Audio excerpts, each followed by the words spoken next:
अब हामी कुरा गर्छौं two forms of L of short hand.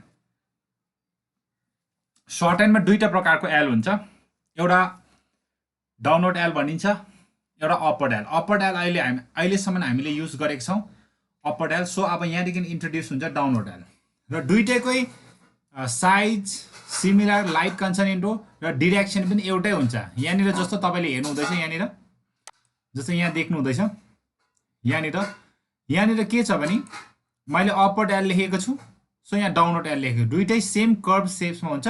अप्वर्ड L लेख्दा तलदेखि माथि लेख्नु पर्यो नि डाउनवर्ड एल लेख्दा माथिदेखि मुनि लेख्नु पर्यो। सो यो भयो टु फर्म्स अफ एल। अब अप्वर्ड एलको युजेस त अब याद भइहाल्यो। हामी अब यहाँ कुरा गर्छौं principle of downward L. Downward एलको प्रिन्सिपल्सको कुरा गर्छौं र फर्स्ट प्रिन्सिपल के छ? डाउनवर्ड एलको फर्स्ट प्रिन्सिपल यहाँ के छ भन्दाखेरि चाहिँ after consonant N and ing always use downward L. भन्नुको मतलब स्ट्रोक एन र इङ याद गर्नु पर्यो। यो दुईटा कन्सोनेन्ट स्ट्रोक एन र इङको बादमा यदि एल आउँछ, एल ले वर्ड एन्ड हुन्छ, भावेल ले एन्ड हुन्छ, मतलब छैन, खाली एल आउनु पर्यो। स्ट्रोक एन र इङको बादमा एल आयो र एल छ भने चाहिँ त्यो एल जहिले पनि डाउनवर्ड लेख्नु पर्यो। जस्तो यहाँ एन्युअल, यहाँ एएनयु डाउनवर्ड एल। ओन्ली लेख्दा एनको बादमा ओएन ली। एक्सिडिङली भन्दा एएक्सडी, इङको बादमा डाउनवर्ड एल आयो, downward L. So Number 1 uses of downward L is very simple. After consonant N and ing always use downward L. N र ing को बादमा L देख्यो कि त्यो L चाहिँ तपाईले डाउनवर्ड लेख्नु पर्छ। नम्बर 2 यहाँनिर प्रिन्सिपल छ डाउनवर्ड L को L before M N ing K N G र L before M N ing K र G। यो पाँचवटा हरिजोन्टल कन्सोनेन्ट्स, जति पनि हरिजोन्टल कन्सोनेन्ट हामीले पढेका छौं, कल गलहरु चाहिँ हैन है, त्यो हैन, खाली हामीले अहिले पढेको हरिजोन्टल जुन चाहिँ छ एम एन इङ के र गे, यसको अगाडि बिफोर भनेको यो वर्डहरुको अगाडि एल छ, बुझ्नुभयो? एम एन इङ के गे को अगाडि एल छ र एल को अगाडिपट्टि यदि भावेलले वर्ड स्टार्ट हुन्छ भने चाहिँ त्यतिखेर त्यो एल हुन्छ डाउनवर्ड। जस्तो एलएन मा एन को अगाडि एल छ, सो एल लाई डाउनवर्ड लेखे किनभने अगाडि भावेलले वर्ड स्टार्ट भयो। यहाँनिर देख्नु हुँदैछ, बुझ्नुभयो? इलेक्ट लेख्दाखेरि के को अगाडि हाफ हुस फुल हुस, तर के को अगाडिपट्टि एल छ, सो एल को अगाडि भावेलले वर्ड स्टार्ट भयो, सो यहाँनिर मैले एल लेखे डाउनवर्ड। एम लेख्दा पनि सिम्पल, यहाँनिर एम को अगाडिपट्टि एल छ, एल को अगाडिपट्टि भावेलले वर्ड स्टार्ट भयो, त्यसैकारण चाहिँ डाउनवर्ड एल। सो एलोङ लेख्दाखेरि पनि यहाँनिर हेर्नु सक्नुहुन्छ तपाईले, इङ को अगाडि एल छ, एल को अगाडिपट्टि भावेलले वर्ड स्टार्ट भयो, त्यसैकारण यहाँनिर मैले लेखे डाउनवर्ड एल। अब त्यसरी नै मैले लङ लेख्नु पर्यो, एल अ, अब मलाई इङ लेख्नु पर्यो, एल अ इङ लङ। लङ लेख्दा म अपवर्ड एल लेख्छु, किन भन्दाखेरि चाहिँ यहाँनिर चाहिँ भावेलले वर्ड स्टार्ट हुँदैन एलओएनजी लङमा चाहिँ, बुझ्नुभयो? सो हरिजोन्टल कन्सोनेन्ट को अगाडि एल हुनु पर्यो र एल को अगाडिपट्टि भावेलले वर्ड स्टार्ट भएको चाहिँ हुनु पर्यो। यदि भावेलले वर्ड स्टार्ट हुन्छ यहाँ जस्तो भने चाहिँ त्यतिखेर तपाईले यो एल लाई चाहिँ तपाईले इजिली डाउनवर्ड एल लेख्नु सक्नुहुन्छ, त्यसमा केही प्रब्लम हुने छैन, बुझ्नुभयो? So number 2 very easy, L before M N in K G return downward when word begins with vowel. Last and final छ यहाँनिर सी को आफ्टर एफ भी एसके। एसके भनेको चाहिँ सर्कल एस र के, एसके भनेको चाहिँ स्ट्रोक एस र के हैन, सर्कल एस र के, र upward R way A and upward H. भन्नुको मतलब स्ट्रेट अपवर्ड कन्सोनेन्ट, जति पनि स्ट्रेट अपवर्ड कन्सोनेन्ट्सहरु छ हाम्रोमा, बुझ्नुभयो? स्ट्रेट अपवर्ड कन्सोनेन्ट्स के छ? Upward R, way A, upward H, बुझ्नुभयो?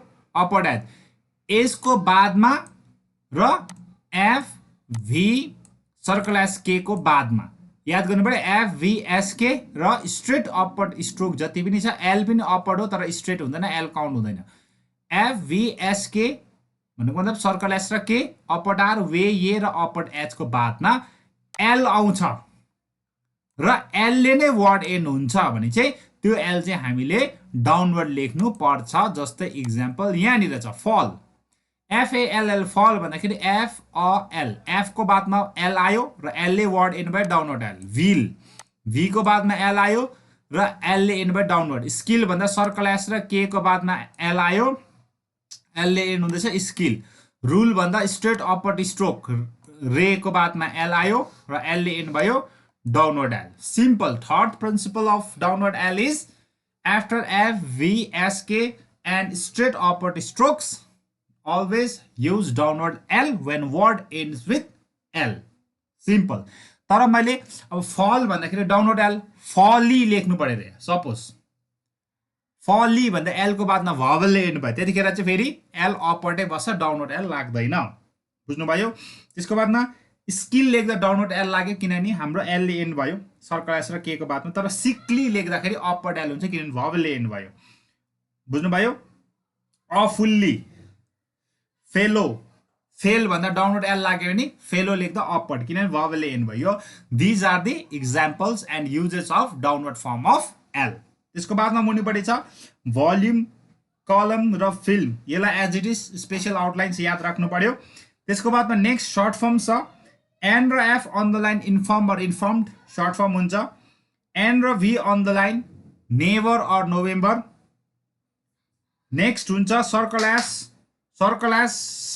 टी सर्कल एस र upward R on the line satisfactory next हुन्छ ray circle S P on the line respect respected next हुन्छ के circle S P on the line यो सबैमा line छैन यसमा on the line राख्नु पर्यो expect expected N circle S P on the line हुन्छ इन्सपेक्ट इन्सपेक्टेड इन्सपेक्सन र जे र एन अन द लाइन जनवरी पढ्नु पर्यो एफ र V on the line February र फेब्रुअरीमा यहाँनिर क्यापिटल लेटरको साइन छैन बुकमा तपाईँले क्यापिटल लेटरको साइन लाउनु पर्यो टु र gay on the line together all र gay above the line all together and is on the line and circle S चाहिँ इन्सुरेन्स हुन्छ यो चाहिँ भयो सर्ट फर्म्स र डाउनवर्ड एलको युजेस हामीले अस्ति एउटा सर्कल एसको आफ्टर साइडमा पनि पढेको थियौँ याद छ होला कुनै पनि कर्भ कन्सनेन्ट र सर्कल एसको बादमा कुनै पनि कर्भ कन्सनेन्ट छ त्यसको बादमा सर्कल एस छ र सर्कल एसको बादमा एल लेख्नु पर्यो भने कुन चाहिँ एल लेख्दा मोर कन्भिनियन्ट हुन्छ भनेर हामीले डिस्कसन गरेका थियौँ